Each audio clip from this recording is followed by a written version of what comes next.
Hello friends, আমি অপর্ণার food স্টেশনে আজকে আমি চলে এসেছি সুন্দর একটা ডল কেকের ডিজাইন নিয়ে কথা বলবো এবং আপনাদের সাথে শেয়ার করে নেবো বলে।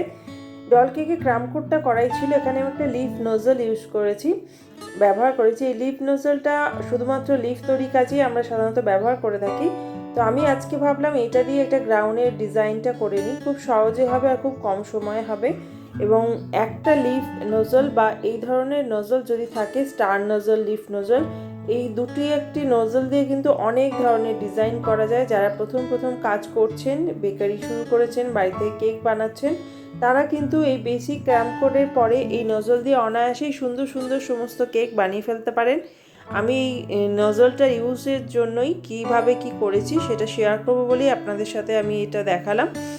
নূরের কিনলে 10 নম্বর, 15, 17 নম্বর, 45 নম্বর, মানে 10টা হচ্ছে স্মল, লার্জ, 17 একটা স্মল সাইজ। তো লিফের 3-4টে রকম ভেরিয়েশন আছে, সেগুলো একটা একটা করে রেখে দিলে কিন্তু আপনার কাজে অনেক সুবিধা হবে। যদি হঠাৎ করে কোনো কেকের অর্ডার চলে আসে, আপনি কিন্তু 3-4 ঘন্টার মধ্যে একটা সুন্দর প্রেজেন্টেবল কেক বানিয়ে ফেলতে পারবেন। এখানে আমি টুইন বেবির জন্য মিঠি অ্যান্ড মিঠাই, তার জন্য দুটো ডল কেক বানিয়েছি, same design, same wait, same decoration. সেই জন্যই আমি আপনাদের এটা শেয়ার করে নিচ্ছি।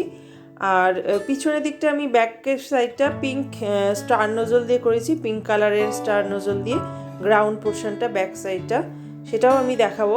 যদি ভালো লাগে অপর্ণার ফুড স্টেশনকে, please subscribe Aparna's food station, like, share and comment please.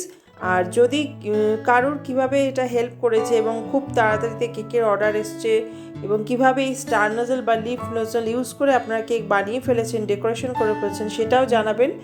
আর আপনাদের মতামত জানাবেন। আর আমার ডিজাইনটা কেমন হয়েছে সেটুকু নিয়ে একটু বলবেন। ভালো থাকবেন, সুন্দর সুন্দর কেক বানান, শেয়ার করুন সবার সাথে। Please like, share and comment Aparna's food station. Thank you, নমস্কার।